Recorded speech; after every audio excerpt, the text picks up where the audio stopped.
How you doing? Tom from the Rusty Rivet. Well, if you're here, you probably saw one of my shorts and want to know how the Fronius Fortis works. Well, we're going to do a basic unboxing, even though we've already unboxed it. I want to show you what comes with it. I'm going to show you how to set it up initially, and then I'll show you what it could do. And if you could like, share, and subscribe, it would be a great help to me in furthering my YouTube channel. Hit me up in the comments and I'll shoot a video on whatever topic it is you want to know, especially about the Fronius Fortis 270.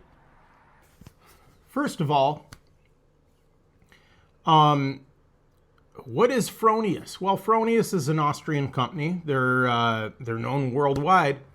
In the U.S., we have Miller and Lincoln. Okay, we have a lot of other machines, but Miller and Lincoln are the two that we really push in this country. Maybe ESAB.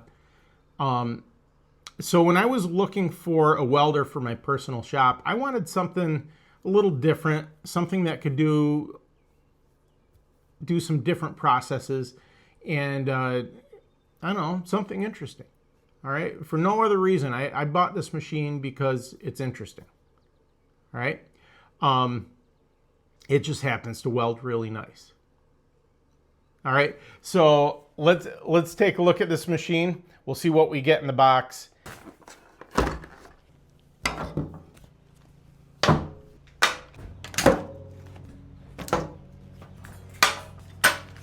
Let's look at what came in the box.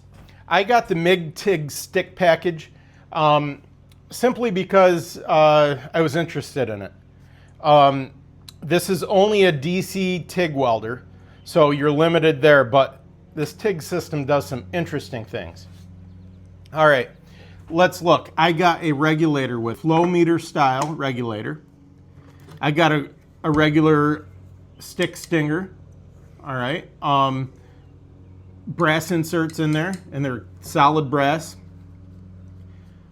It's a 1625 DINS connector. And copper, I could tell just by the weight of the metal. Okay, let's look at this ground cable. All right, this also is 3570 DINS connector, and let's look at this ground clamp here. All right, that's a serious ground clamp. All right, you're never going to see anything like that on any Miller I've bought. Just has this stamped steel ground clamps. Okay, this is solid cast brass. We got a gas hose. This is a standard fitting. This is just a thumb wheel, so you could change it over on the back of the machine. We're going to look at that soon. All right, and I got an extra MIG gun with the machine. That way I have one set up to do steel and one set up to do aluminum. I find it kind of a pain to switch the liners. Someone online said they could do it in 5 minutes. You're a better person than I. Okay, I get frustrated and it ends up taking a long time. I'd rather pay the extra money for the ease of it. All right, let's look at this. This has a little, I call it a headlight here, a little LED light to shine up on the area that you're trying to weld. It's got a plus minus on the gun. All right, metal neck and proprietary nozzles on it. So you can't just run out to the store and get those. All right, let's look at, and this is going to cause the most excitement here, I think. All right, this is not your standard Fronius TIG torch. All right, normally it's a molded, ergonomically correct TIG torch. I think in the U.S., people get a little put off by that, and they want I would call this the CK style torch, the round torch. This is a TIG 180p. I believe all of the components switch with a 26. Okay, your standard 26 torch. I'll have to confirm that for sure. And then it has the standard Fronius controls, which I believe this pulses. This is on, off, and this is plus, and this is minus. So you can control it from there right on the torch, and that just zip ties down to the torch. Okay? I'm very interested in this. It came with another set of wheels. These are all geared, of course, proprietary. This is set for a 1.2. This is a U-Groove 1.2, the red. We have our drive rolls here. It's a plastic drive mechanism. And if you've been tuning into my channel for a while, you'll know I don't like plastic drive mechanisms. We're going to see how this holds up. Okay, I was surprised that this was going to be plastic. Some components appear to be machined, I don't know, maybe metal? I don't know. I'll have to dig into that and find out a little bit. But what I want to focus on here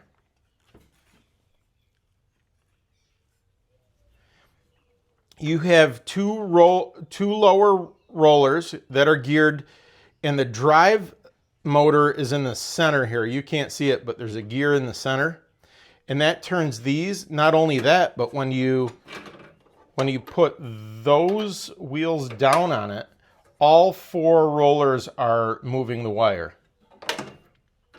The other cool thing is it's got a brass tube here to keep the wire from bird's nesting, I would imagine. And look how close that little inlet to the MIG gun lead that is. It literally leaves no room for a bird's nest. And I think that's how they get away with pushing it through so good. All right, so let's just see what kind of wire, to get these out, all you do is you pull that out and you pull the wheel out. You slide the wheel out. And this is a 0.9. Okay. That just goes in like that. This goes in there, and then boop, there's a notch. Goes right in there. Okay. Okay, so now I do want to bring some attention to this. This is kind of cool. There's a welper holder right here, so you could keep a pair of welpers in there. All right, that's handy. Okay, there's a little storage tray. And let's look at the spool. Okay, this is a bit different. Okay, you could put a really big spool. I never use them, so I don't know exactly, that's how it slides on. Okay, I don't know the poundage on it. I feel like it's at 33 pound. Okay, all we do is rotate that collar off. This comes off, and then we can put your average size, I think 11 pound spool in here. That's what I'm going to be running.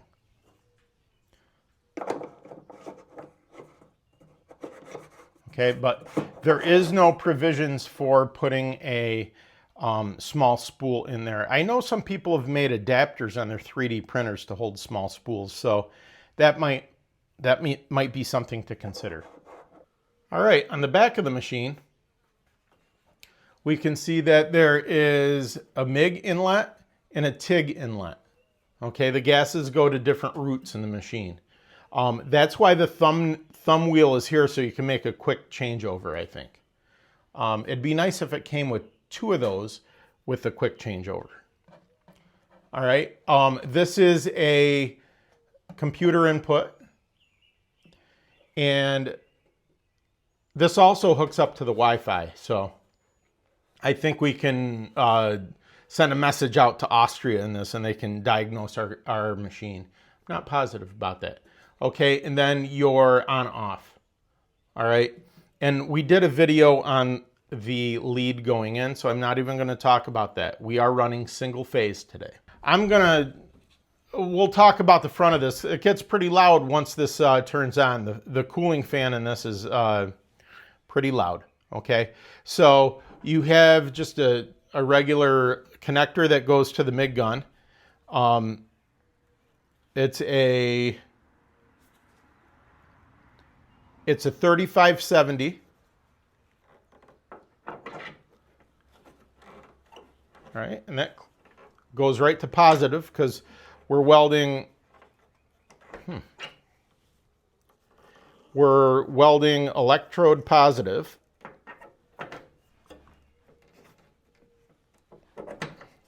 DCEP. All right, and our negative is going to go into here. But let's just turn this on, and we'll see what it looks like.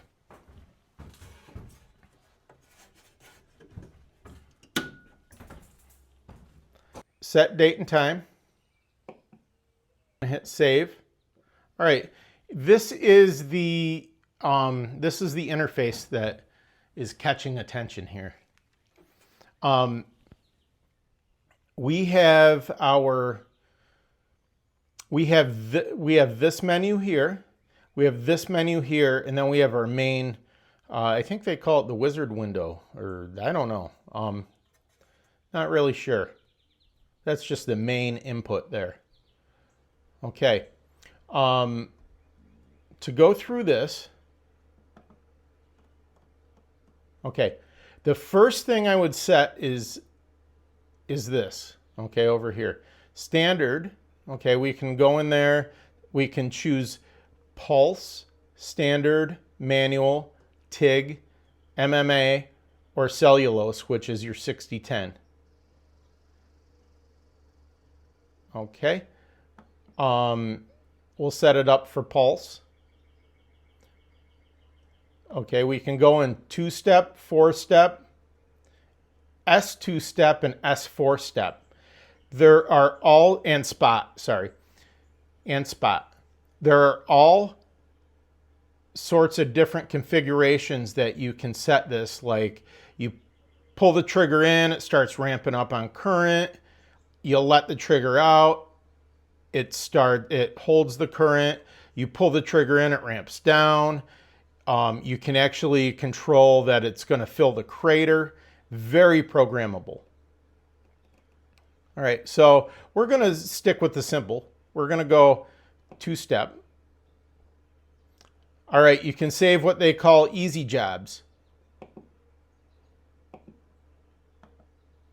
All right, all these, you got 4 easy jobs, and this is 1, 2, 3, 4. So if this is on your in your workshop and you normally make 4 different parts or do 4 different processes on one part, you can just hit that and you know it's all dialed in.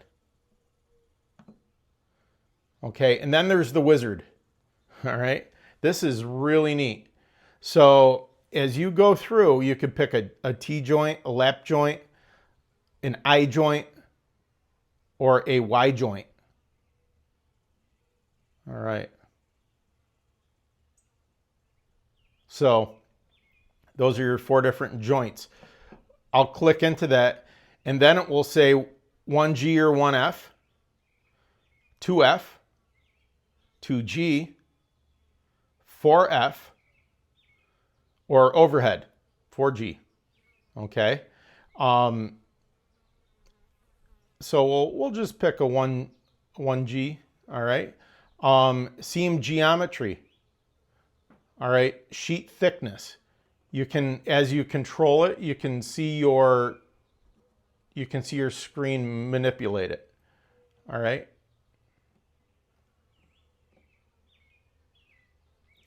We're going to use 0.125. Gap. Okay, it wants to know, you can almost see it there if there's a gap. Okay, and you can control that. Next. All right, and it actually shows you the speed you should be traveling. Okay, I find that kind of neat. Here's your overview of all your settings. The kind of penetration you should be thinking you're going to get. Okay, if I go in here, I can change my inductance, and you can see what's going to happen. okay? It gives you a good visual representation of that.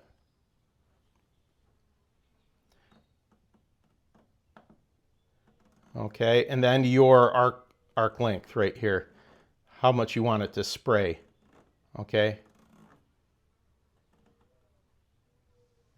And I like that there's a diagram that shows the lower the voltage, the farther out the stick out, because the lower the voltage, this is going to have a harder time jumping, okay? The electricity is going to have a harder time jumping to the lead. So the more juice you give it, the farther that's going to jump off, okay? But as you go farther and farther, you can see it's going to be undercut. Okay. There you go. Okay, so if I go into menu now, and I go here, okay, this is where it gets pretty crazy. We can get into, and I'm pretty sure everyone's interested in this, synchropulse. Some manufacturers call it dual pulse, some call it double pulse.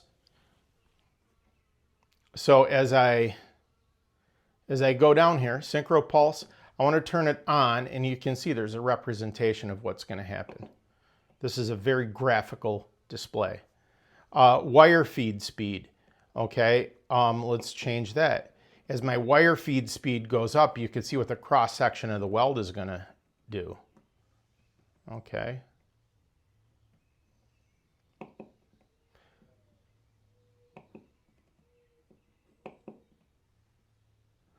All right. Frequency. So how many pulses are you going to get? Okay, is it going to be slower? I kind of like a 1.4. I know that. Duty cycle. So that's saying, do you want it balanced pulse where it's full current, background current, 50% each side? Or do you want to change that? Okay, and you can see as you change it, see what your graphical representation is going to look like? Okay, which is handy, okay, especially if you're learning. It's easy to get lost in those double pulse characteristics. Arc length correction.